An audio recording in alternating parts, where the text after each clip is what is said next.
నిన్న మొన్న చూశారు, ఒక నాయకుడు ఉన్నాడు ఈ రాష్ట్రంలో, మెడికల్ కాలేజ్ అంటే తెలియని నాయకుడు. ఆయన మాట్లాడుతున్నాడు, నేనేదో పొడి చేశాను, మీరు దానికేదో ఇది చేశారని. నేను ఒకటే చెప్తున్నాను, ఈరోజు భూమి ఇస్తే మెడికల్ కాలేజ్ అయిపోదు.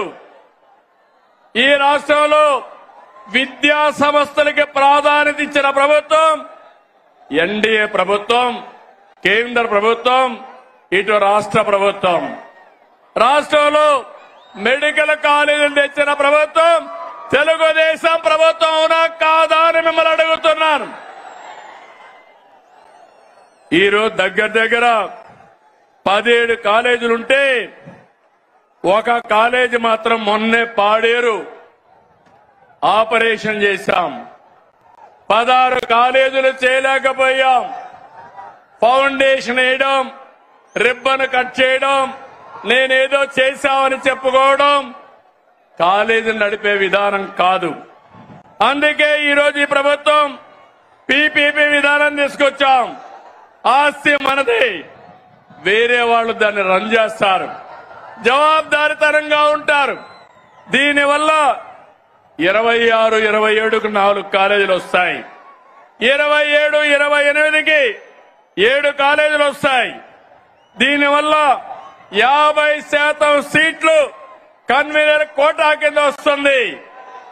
అది అంత మునుపు ఫీజుల కోసం పెట్టిన కాలేజీలు చూస్తే 42% వస్తాయి.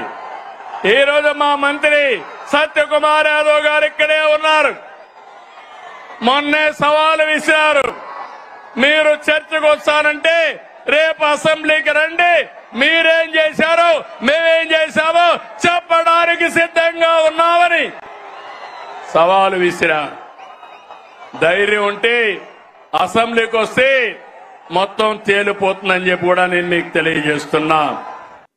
1923 నుంచి 2019 వరకు, అంటే వైఎస్ఆర్సీపీ ప్రభుత్వం వచ్చేదాకా మన రాష్ట్రంలో ఎన్ని గవర్నమెంట్ మెడికల్ కాలేజీలు ఉన్నాయో తెలుసా? 11. దీనికి పద్మావతి అటానమస్ కాలేజీని కూడా కలుపుకుంటే 12, అన్ని కలిపి ఆ కాలేజీతో కూడా కలుపుకుంటే. 2019కి చంద్రబాబు నాయుడు గారు 3 సార్లు ముఖ్యమంత్రి. అంటే మా ప్రభుత్వం రాక మునుపు 2019 నాటికే చంద్రబాబు నాయుడు అప్పటికే 3 సార్లు ముఖ్యమంత్రి, 14 ఏళ్ళు ముఖ్యమంత్రిగా పరిపాలన చేశాడు. అప్పటికే కనీసం ఒక్క గవర్నమెంట్ మెడికల్ కాలేజ్ అయినా తీసుకొచ్చాడా? ఒక్క గవర్నమెంట్ మెడికల్ కాలేజ్ అయినా కట్టాడా? ఆలోచన చేయమని అడుగుతా ఉన్నా. కనీసం ఆలోచన అయినా చేశాడని అడుగుతా ఉన్నా.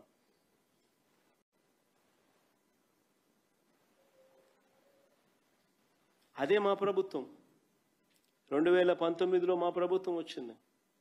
కేవలం 5 సంవత్సరాల అతి కొద్ది కాలం, కేవలం 5 సంవత్సరాల అతి కొద్ది కాలంలోనే మా ప్రభుత్వ హయాంలో ప్రతి జిల్లాకు ఓ గవర్నమెంట్ కాలేజీని తీసుకురావాలని, ఒక టీచింగ్ హాస్పిటల్ తీసుకొని రావాలని, ఓ మెడికల్ కాలేజ్ను అక్కడ పెట్టాలని ప్రతి జిల్లాను విస్తరింపజేసినాం. 26 జిల్లాలు చేసినాం. చేసిన ఆ 26 జిల్లాలలో ప్రతి జిల్లాలోనూ కూడా ఒక గవర్నమెంట్ మెడికల్ కాలేజ్ అక్కడ ఉండాలి అని. ఎప్పుడైతే గవర్నమెంట్ మెడికల్ కాలేజ్ ఎప్పుడైతే ఆ జిల్లాలో వస్తుందో అప్పుడు ఆ గవర్నమెంట్ మెడికల్ కాలేజ్తో పాటు టీచింగ్ హాస్పిటల్ కూడా అక్కడ ఉంటుంది, పార్ట్ ఆఫ్ మెడికల్ కాలేజ్ కింద. ఎప్పుడైతే ఒక టీచింగ్ హాస్పిటల్ ఎప్పుడైతే part of the medical college కింద జిల్లాలో అవైలబుల్గా ఉంటుందో, that means it's a super speciality hospital which is made available there. అంటే అక్కడ ఆ జిల్లాలో ఒక సూపర్ స్పెషాలిటీ హాస్పిటల్ అక్కడ అందుబాటులోకి వస్తుంది. అక్కడ పనిచేసే డాక్టర్లు, ప్రొఫెసర్లు, అసిస్టెంట్ ప్రొఫెసర్లు, పీజీ స్టూడెంట్స్, ఎంబీబీఎస్ డాక్టర్లు, నర్సింగ్ కాలేజ్ స్టూడెంట్స్, వీళ్ళంతా అక్కడ పనిచేస్తూ ఉంటారు. Different faculties, super speciality hospitals availability, super speciality ఫ్యాకల్టీస్తో కూడిన సూపర్ స్పెషాలిటీ హాస్పిటల్ అక్కడ అవైలబిలిటీలోకి వస్తుంది. ఈ మెడికల్ కాలేజు ఒక హబ్గా ఆపరేట్ చేస్తుంది ఆ జిల్లాలో. ఒక మెడికల్ హబ్గా ఆపరేట్ చేస్తూ ఇది ఆ జిల్లాలో ఉన్న ఏరియా హాస్పిటల్స్కు, కమ్యూనిటీ హెల్త్ సెంటర్ సిహెచ్సిలకు, పిహెచ్సిలకు, విలేజ్ క్లినిక్స్కు ఇది మార్గనిర్దేశం చేస్తుంది.